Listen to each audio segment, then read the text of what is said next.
Programa Saúde em Pauta. Oferecimento Oral Sim e Clínica Barbosa.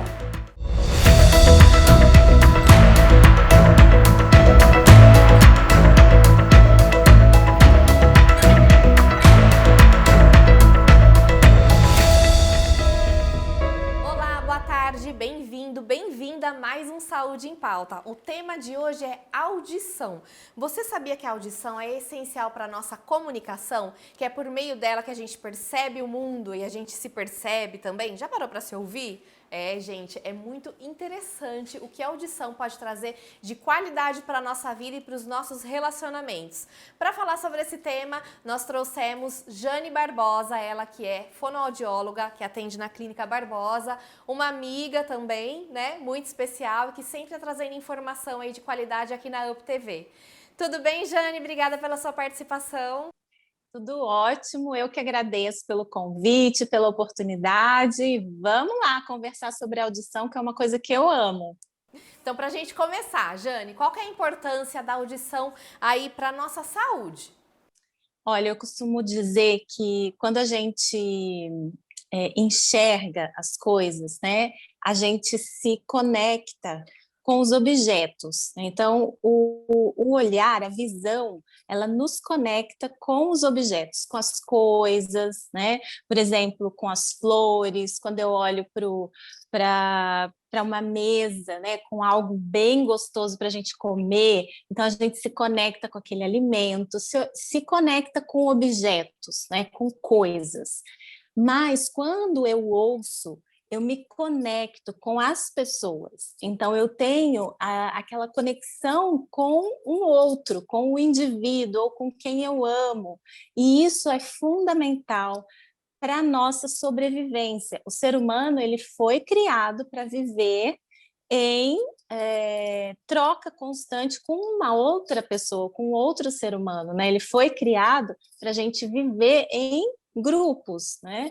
Então isso é fundamental para a nossa vida, para a nossa saúde, tanto mental, né, emocional, e também para que a gente consiga desenvolver a fala, a linguagem, que se a gente não ouve, a gente não consegue desenvolver essas habilidades, né?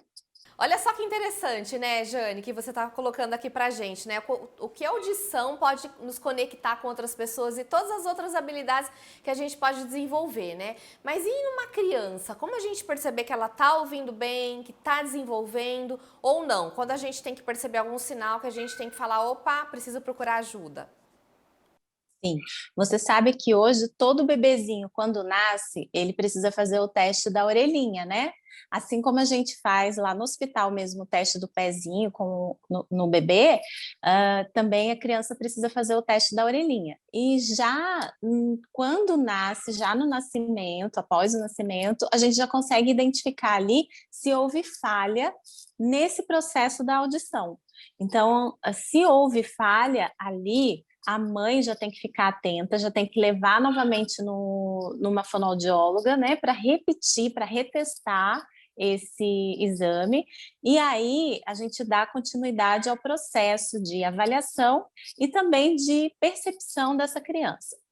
Uma vez que essa criança já passou por essa fase, não teve nada, não teve nenhuma alteração no teste da orelhinha, é importante que a mãe, que fica mais perto da criança, ou a avó, alguém que fique mais tempo com essa criança, observe se ela consegue localizar o som quando é chamada, ou seja, alguém chama essa criança, ela consegue virar o rostinho na direção do som que está sendo emitido, né? Se bate uma porta, se essa criança se assusta, se essa criança faz contato visual com a mãe ou com alguém que está chegando, que está conversando com ela, porque tem muitas crianças que, por não ouvir, elas não conseguem fazer o contato visual, porque elas não sabem que está vindo voz e que tá, né, alguém está chamando, ela não sabe. Então, isso é um sinal que os pais têm que ficar bem atentos. Tá? E aí tem os exames, né, que podem ser feitos de acordo com a idade. Então, se é uma criança pequena, menor de 3 anos, por exemplo, a gente vai precisar de exames que não dependam totalmente da resposta da criança, porque ela pode errar, né? Ela pode dar um falso negativo. Então, existem exames que não dependem da resposta da criança, que é o BERA, que é um exame eletrofisiológico, que a gente coloca uns eletrodos em alguns lugares específicos, e aí esse equipamento ele vai avaliar todo o sistema auditivo da criança. Tem também a imitanciometria, que é um exame muito interessante, que a gente consegue identificar se existe líquido dentro do ouvido médio da criança, porque uma das maiores causas de perda auditiva é otites, são, né, otites recorrentes. Então, a criança tem problemas no ouvido, dor de ouvido, às vezes até um rompimento da membrana timpânica, né? Às vezes perfura, vaza o ouvidinho, e aí a criança às vezes toma muito medicamento, muito antibiótico, por um tempo muito prolongado, e esses medicamentos, eles são ototóxicos também, eles podem afetar a audição da criança, né? Então, tudo vai depender da idade, né? E também do que está acontecendo com essa criança, para a gente já ficar desconfiado se realmente está ouvindo bem ou não. Olha só, ser mãe é pra descer no paraíso, né, Jane? Como é difícil, né? Tem que ficar atento a tudo, né? Não tem jeito. Os pais responsáveis têm que ficar atento a tudo. Olha só, do otite, né? O que pode causar, né? Na rotina, assim, Jane, no dia a dia, assim, por exemplo, o que eu posso estar prejudicando sem saber a audição de uma criança? De repente, um ruído alto, um ventilador, o que pode prejudicar? Sim, falando só um pouquinho com relação à otite, é muito importante a criança que está amamentando no seio ou amamentando mesmo com a mamadeira, tudo, da gente não deixar a criança amamentar e ficar deitada muito tempo. É importante ela ficar de pé, porque também na hora de deglutir, né? É importante que essa criança depois ela fique um tempo de pé para que o leite, né, é tão impressionante isso, mas a nossa garganta ela tá ligada com o nosso ouvido médio. E às vezes a criança, né, naquela ânsia de mamar, e às vezes por ficar muito deitada, acaba voltando o líquido, o leite, né, o líquido que ela está amamentando e tal, para o ouvido médio e infeccionar, e aí acaba desenvolvendo a otite, tá? E outras coisas que a gente pode evitar, né, que a criança fique exposta a ruídos altos, os fones de ouvido, né, hoje em dia a gente tem visto, assim, muitas crianças pequenas já com smartphones, os tablets, né, tendo livre acesso. E, assim, não que seja errado, não é errado a criança utilizar esse tipo de recurso, mas precisa ter um tempo, precisa ser determinado um tempo. Você não pode deixar de forma assim, né? Tipo, o dia inteiro, a hora que quiser. Não, então você precisa delimitar o tempo de uso do fone, isso é muito importante. Então, por exemplo, hoje em dia a gente tem smartphones, que quando você começa a aumentar o volume aqui, ele já dá um aviso, olha, cuidado que nesse volume você pode prejudicar a sua audição. E tem alguns smartphones que não têm esse aviso, né? E aí, como que a gente vai saber? O ideal, Carol, sempre é a gente observar. Se a gente estiver passando da metade do volume para cima, ou seja, em torno de 60%, 70% desse volume, esse volume fica direto dentro do canal do nosso ouvido, ele fica mais próximo da membrana timpânica, então a pressão sonora na membrana timpânica vai ser mais intensa, né? Então, evite que ficar muito tempo com esse volume acima da média, né? Então, isso é importante, porque o ruído, ele vai lesar as células internas do nosso ouvido, e uma vez que lesou, não tem como regenerar. Aí somente depois para corrigir com aparelhos auditivos, certo? Então, evitar a exposição ao ruído alto, evitar o uso excessivo de fones de ouvido acima do volume médio e evitar introduzir o cotonete dentro do canal do ouvido. É muito importante, né, que a gente vai higienizar o nosso ouvido, o ouvido da criança, com a ponta da toalha depois do banho. Não introduzir nenhum cotonete dentro do canal do ouvido, porque isso pode, além de remover a proteção, que é a cera é uma proteção para o nosso ouvido, né? A gente pode, sem querer, romper a membrana timpânica, que é muito fininha, e aí pode ocasionar uma perda auditiva também. Tá, dicas valiosas aí da doutora Jane. Obrigada, Jane. Ó, a gente vai para um rápido intervalo e a gente já volta com mais informações. Não saia daí. Nada melhor que sorrir com confiança. A Oral Sim é a clínica número 1 de implantes. Com tecnologia e produtos ultramodernos e super estéticos, o implante dentário devolve a mastigação plena e a segurança de sorrir com dentes fixos. Você vai encontrar excelência e humanização no atendimento e ainda condições acessíveis para você sorrir. Quer saber mais? Ligue para 3408-3090, 3408-3090 ou 98929-1090. Carinho e respeito com seu sorriso? Oral Sim.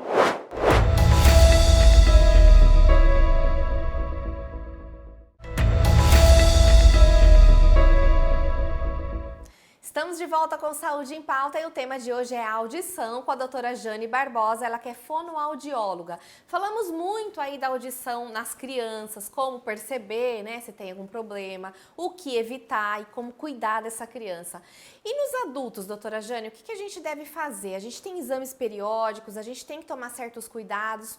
O que a gente deve fazer na vida adulta para evitar aí a perda auditiva? Bom, a primeira coisa, Carol, é fazer o exame de audiometria, ou seja, né, se submeter ao exame de audiometria. Esse exame ele é muito simples, é rápido, é indolor. Então, a gente realiza esses exames na nossa clínica, né, de audição. Aí a gente vai medir, em cada faixa de frequência, a gente vai medir para ver o quanto que o paciente está ouvindo, entendeu? Então, isso é muito importante, principalmente depois dos 40 anos, a gente precisa fazer esse exame pelo menos uma vez no ano. E antes disso, a gente precisa fazer também, por exemplo, se eu trabalho num ambiente que tem muito ruído, ou numa fábrica, ou numa tecelagem, ou num ambiente, por exemplo, num salão de cabeleireiros, onde tem muitos secadores ligados ao mesmo tempo. Então, se eu me exponho ao ruído durante um período prolongado, eu preciso realizar esse exame de audiometria. Por exemplo, as pessoas que trabalham com telemarketing, né, que ficam o tempo todo com o telefone, aqueles telefonezinhos no ouvido, precisam também realizar esse exame de audiometria. A criança, quando vai entrar na escola, por exemplo, ela precisa realizar o exame de audiometria, porque a gente precisa saber se essa criança ouve bem, né? Se a audição dela está dentro dos limites de normalidade para que ela consiga ouvir, entender bem a professora e se desenvolver durante todo o processo da escola, certo? E aí, pensando já no adulto, tem o idoso também, que nós falamos, né, dos jovens, quem trabalha, da criança, e o idoso. Então, depois dos 40 anos, o nosso sistema auditivo, e assim como todo o nosso corpo, né, ele começa a envelhecer, né? Então, a gente precisa cuidar da nossa audição. E hoje em dia, né, vários estudos já foram comprovados que o idoso, o índice maior de usuários de aparelho auditivo são com os idosos, certo? Não significa que outras idades não usem aparelho. A gente tem pacientes crianças, tem pacientes jovens, adolescentes, mas a maioria do público é idoso. E é muito importante, sabe, a gente ter isso em mente, cuidar da nossa audição e pensar que corrigir a nossa audição é como corrigir a nossa visão. A gente tem duas janelas de entradas de informação para o nosso cérebro, que é a nossa visão e a nossa audição. Então, se a gente tem um problema na nossa parte visual, a gente precisa corrigir. A mesma coisa na audição. E existem aparelhos aí com muita tecnologia hoje em dia, né? Para colocar, para corrigir isso, né?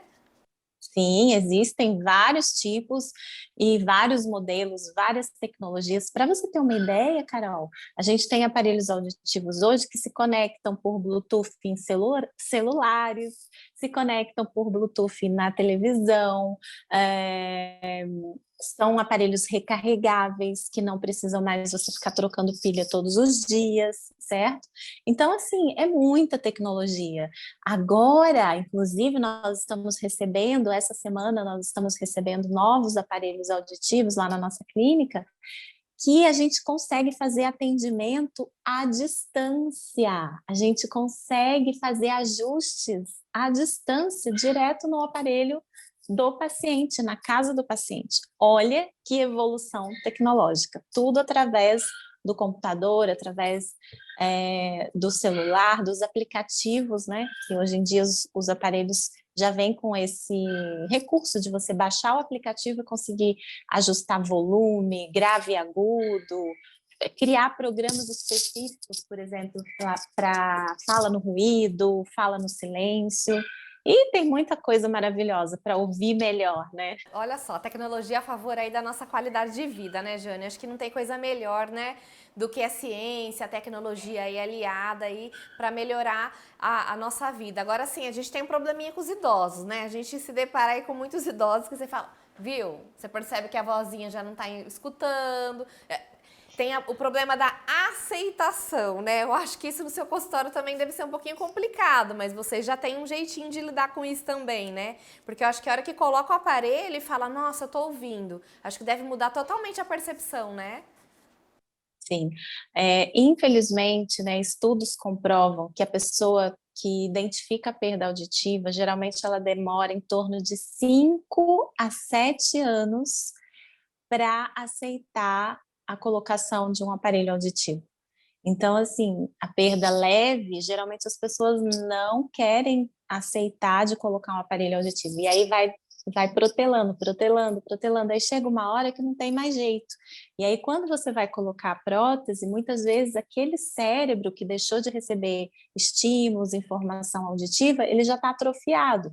E aí, por mais que você coloque, né, o estímulo auditivo através de um aparelho auditivo, o cérebro já perdeu a capacidade de processar aquele som, de discriminar aquele som, de localizar aquele som. E aí é muito triste, porque aí, assim, você vê que a pessoa começa a ter dificuldade de cognição, ela tem dificuldade de entender, ela não às vezes começa a ter problema de equilíbrio mesmo, né? Então, o quanto antes o paciente for protetizado, melhor é para esse cérebro, para que ele não se atrofie. E incrível também que em muitos casos, estudos também comprovam isso, que de pessoas que identificou-se a perda auditiva e corrigiu-se a perda auditiva com aparelhos auditivos, e um outro grupo identificou-se a perda auditiva e não se corrigiu, não quiseram utilizar. Quando a gente compara esses dois grupos, né, o grupo que corrigiu com aparelho auditivo demorou muito mais tempo de desenvolver a demência. E o grupo que não utilizou o aparelho auditivo, não corrigiu, né, a sua perda auditiva com os aparelhos auditivos, desenvolveram mais rápido e com maior frequência a demência. E a gente não quer isso, né? Por isso que é importante a gente entregar, né, para as pessoas, para a audiência de vocês, essa informação. É muito importante, o quanto antes, corrigir a perda auditiva para evitar esse tipo de problema. Tá certo, doutora Jane. Obrigada, viu, pelas informações, pela participação, por todos os esclarecimentos. Tenho certeza que quem está assistindo aí, quem está acompanhando a gente, com certeza já pensou em alguém ou já pensou em si mesmo. E tomara que tenha colocado aquela sementinha, assim, aquele despertar e falar, opa, deixa eu me cuidar. Não é mesmo? Seja criança, seja adulto, seja idoso. Essa é a intenção, né, Jane? É isso aí. Eu fico feliz de poder ajudar de alguma forma, né? Obrigada, viu? Olha, os contatos da doutora Jane já estão na tela da Clínica Barbosa. Ela sempre está com a gente aqui na UPTV, né, Jane? E se você precisar, é só procurar que ela sempre está à disposição. Vai ser uma alegria poder ajudar. Obrigada, viu? E você que acompanha a gente no Saúde em Pauta, obrigada por mais um programa, por nos acompanhar por mais um programa. E saiba que toda terça-feira tem um tema inédito. Então, fique sempre com a gente. Obrigada e até a próxima.